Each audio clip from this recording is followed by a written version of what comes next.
नमस्कार दोस्तों, कैसे हैं आप सब। आज के इस वीडियो में हम एक स्पेसिफिक प्रॉब्लम के बारे में डिस्कस करेंगे जो एक स्टूडेंट की तरफ से आई थी। Appreciate your videos on YouTube that use application in geoinformatics using Python. Thank you very much.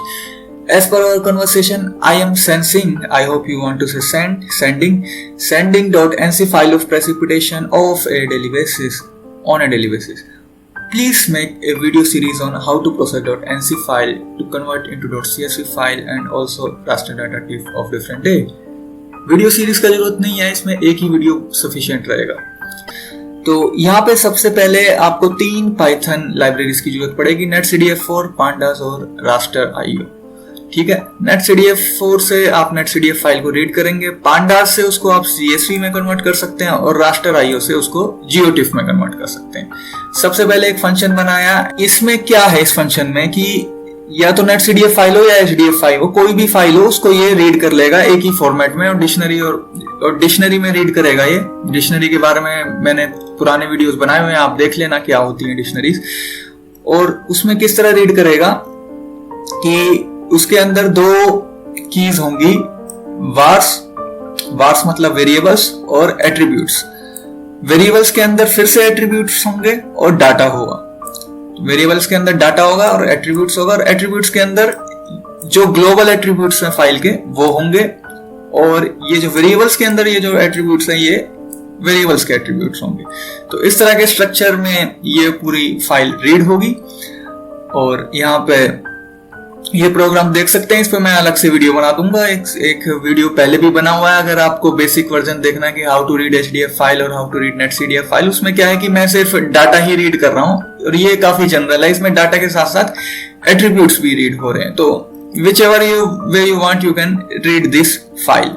तो सबसे पहले मैं इसमें ये इफ कंडीशन लगा के देखता हूँ। netcdf फाइल है तो उसके लिए ये कोड है, और अगर h5 फाइल है तो उसके लिए ये कोड है। netcdf के लिए हमने ये netcdf4 लाइब्रेरी का यूज किया हुआ है रीड करने के लिए, और hdf के लिए ये h5 फाइल का रूट ये रीड किया हुआ। तो ये कोड मैंने पहले ही लिख लिया जिससे कि यहाँ पर जो टाइम सेव हो जाए इस वीडियो को बनाते समय, नहीं तो वीडियो ही आधे घंटे से बड़ा हो जाता और आप बोर हो जाते। तो यहाँ पे ये netcdf और h5 फाइल रीड करने का प्रोग्राम है। इसको जब मैं इस फंक्शन का यूज करूंगा, ये हमारा फाइल नेम है, ये जो फाइल नेम स्टूडेंट की तरफ से आई थी मेल पर। तो इस फाइल नेम को जब हम रीड करेंगे तो सिंपल सा ये फंक्शन जो पहले डिफाइन कर रखा था dnch5 रीड, और ये जो इसे कहते हैं कीवर्ड आर्गुमेंट्स, तो ये हमें देने की जरूरत नहीं है, ये ऑप्शनल है, ये बाय डिफॉल्ट आर्गुमेंट्स हैं। इसे हमने इसको ट्रू कर रखा है। ठीक है, तो फिर इससे ये हमारा रीड हो जाएगा, ये डाटा हमारा रीड हो गया, netcdf फाइल रीड हो गई। अब इस netcdf फाइल के अंदर देखो क्या क्या है। इसके अंदर है डाटा है, डेट टाइम है। डेट टाइम में एट्रीब्यूट्स क्या है, डेज सिंस 1 जनवरी 2004। तो 1 जनवरी से 2004 से इसमें 1 अप्रैल तक का डाटा होगा।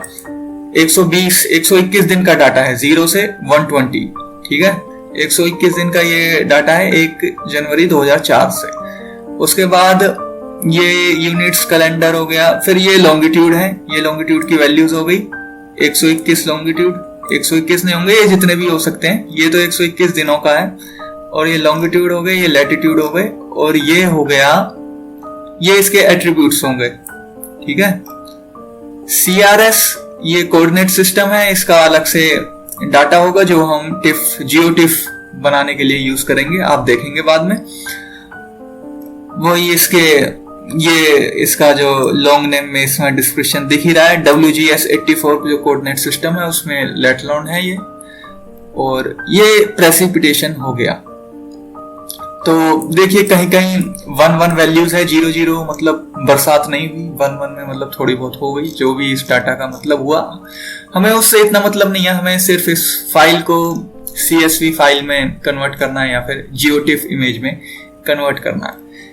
तो ये रही पूरे डाटा की बात। अब डाटा में हम एक चीज और कर सकते हैं, डेट टाइम को या तो हम इन्हीं नंबर्स में लिखवा सकते हैं, और या फिर आप चाहें तो इसे डेट टाइम में भी लिखवा सकते हैं। तो मैं नंबर में तो लिखना आसान ही है, उसके लिए आपको कुछ मॉडिफाई नहीं करना। मैं इसमें प्रेफर कर रहा हूं कि हम डेट टाइम में लिखें। तो वो लिखने के लिए जैसे कि मैंने एक लिस्ट कॉम्प्रिहेंशन में बताया था, और डेट टाइम का पुराना पिछला वीडियो भी आया, उसमें आप इस तरह से इसको रन किया हमने। तो यहाँ आप डेट टाइम देख सकते हैं। तो ये डेट्स का हमारे पास डाटा है। ये है 1 जनवरी 2004 से 30 अप्रैल 2004। इसमें बस किया कुछ नहीं है, इसमें एक एक दिन हम जोड़ते गए हैं। जो नंबर ऑफ डेज वो जोड़ते गए जो इस डाटा में हमें लिखा हुआ है। For I in D vars date time data. ठीक है, जिनको भी ये प्रोग्राम समझने में दिक्कत हो रही है, कॉम्प्लिकेटेड लग रहा है, मैं सजेस्ट करूंगा वो डिक्शनरी वाला प्रोग्राम देख लें। डिक्शनरीज क्या होती हैं, लिस्ट कॉम्प्रिहेंशन क्या होते हैं, डेट टाइम क्या होते हैं, ये सब पुराने वीडियोस देखोगे तो बहुत ही आसान है ये प्रोग्राम समझना, कोई ऐसी दिक्कत वाली बात है नहीं इसमें। और फिर अब मैं इन वेरिएबल्स का शेप प्रिंट करा के देख रहा हूँ। शेप प्रिंट कराने से मुझे आइडिया हो जाएगा कि अगर CSV में कन्वर्ट करने के लिए पहले मुझे एक लूप लगाना पड़ेगा ना, लूप से लिस्ट बनाने के लिए, तो उसमें मुझे किस ऑर्डर में I, J, K की वैल्यूज आएगी। तो उसके लिए यहाँ पे मैं शेप प्रिंट करा देता हूँ। तो शेप प्रिंट कराने पे ये देखो ये आती हैं। डेट टाइम 121 वैल्यूज हैं, लॉन की 110 हैं, लेट की 181 और प्रेसिपिटेशन का शेप है 121, 81 और 110। तो सबसे पहले इसमें डेट टाइम आ रहा है और उसके बाद लैटिट्यूड आ रहा है और लॉन्गिट्यूड आ रहा है। तो इसी ऑर्डर में हम लूप लगाएंगे। इसी ऑर्डर में लूप लगाने में डेट टाइम की पहली लूप लगी, फिर दूसरी लूप लगेगी लैटिट्यूड की, तीसरी लगेगी लॉन्गिट्यूड की, और फिर यहाँ पर ये जो एम्प्टी लिस्ट हमने डिफाइन की थी इसमें हम अपेंड कर रहे हैं डेट टाइम की वैल्यू, इसकी लैटिट्यूड की वैल्यू, लॉन्गिट्यूड की वैल्यू, और ये प्रेसिपिटेशन I, J, K। इनमरेट क्या करता है, इसको इंडेक्स और वैल्यू में कन्वर्ट कर देता है। तो ये इंडेक्स हो जाएगी और ये वैल्यू हो जाएगी। तो यहाँ पे हम वैल्यू प्रिंट करा रहे हैं I, J, K, और यहाँ पे जो प्रेसिपिटेशन है यहाँ पर इसकी वैल्यू हमें पता चलेगी इसके इंडेक्स से I, J और K। तो यहाँ से ये कन्वर्ट हो जाएगी ऐसे करने से। उसके बाद जो लिस्ट होगी वो लिस्ट क्या है, बेसिकली लिस्ट में हम अपेंड करा रहे हैं ट्यूपल्स। ये ट्यूपल्स हो गया 1, 2, 3, 4, 5। लिस्ट और ट्यूपल्स में कुछ ज्यादा फर्क है नहीं, ट्यूपल्स को आप चेंज नहीं कर सकते बस, और लिस्ट में आप अपेंड कर सकते हो। तो इसमें हम अपेंड करने वाले हैं नहीं, 1, 2, 3, 4 इसमें वो हैं। तो लिस्ट ऑफ ट्यूपल्स आ गए। अब इसको हम पांडास जो लाइब्रेरी हमने इंपोर्ट किया था उससे हम इस लिस्ट ऑफ ट्यूपल्स को हम डाटा फ्रेम में कन्वर्ट कर सकते हैं।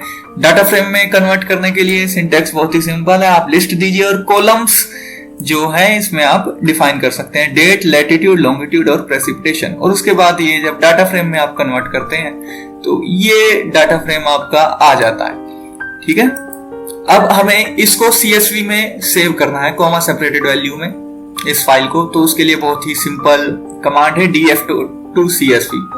इसमें आप यहाँ फाइल नेम दे दीजिए, ये आपका सेव हो गया। तो आपका एक काम तो हो गया है, CSV फाइल में सेव हो गया ये डाटा। अब इसको हमें करना है GeoTIFF फाइल में।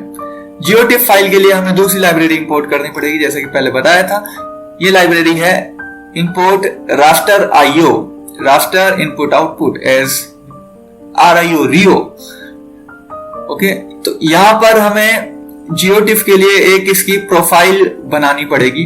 तो इसकी प्रोफाइल में क्या क्या वेरिएबल्स है ये मैंने यहाँ पे डिफाइन कर दिया है। ड्राइवर जो GeoTIFF डी टाइप में ये हम इंटीजर 16 ले सकते हैं सेफली, क्योंकि यहां पर हमने जब डाटा देखा था, ये जो रेन वाला डाटा देखा था, तो इसमें ज्यादातर वैल्यू 0, 1, 18, 16 भी आ रही हैं कुछ। तो इंटीजर 16 में ये सब कन्वर्ट हो जाएगा, मतलब इसकी रेंज होगी -2 to the power 16 to +2 to the power 16। तो उसमें सारी वैल्यू हो जाएगी।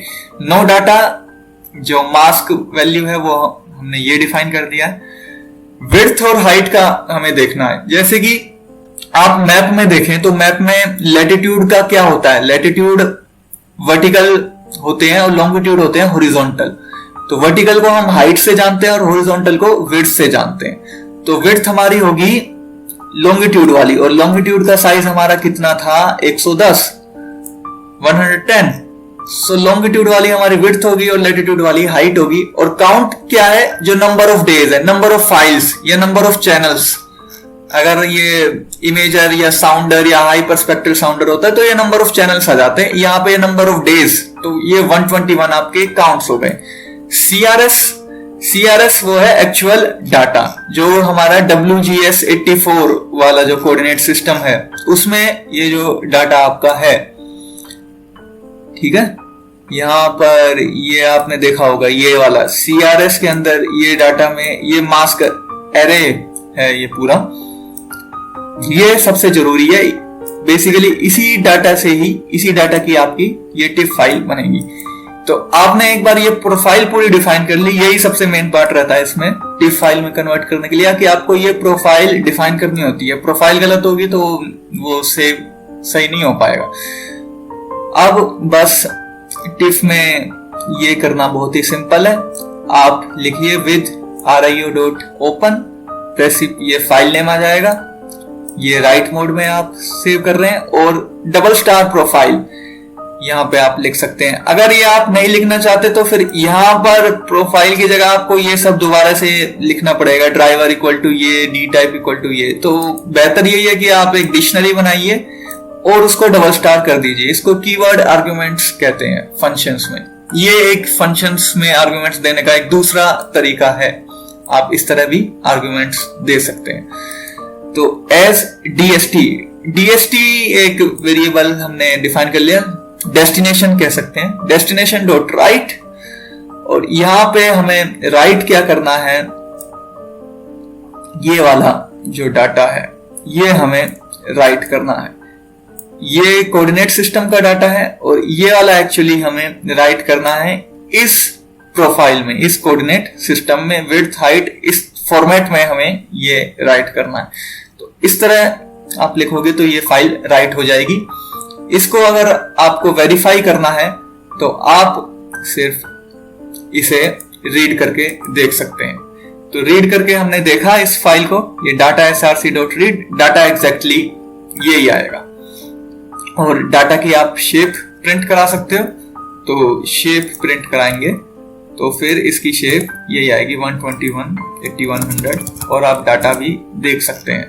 तो देखिए वही जो प्रेसिपिटेशन वाला डाटा था, कुछ वैल्यूज ये आ रही थी, ये हमारा इसमें रीड हो गया और ये टिफ फाइल में सेव हो गई।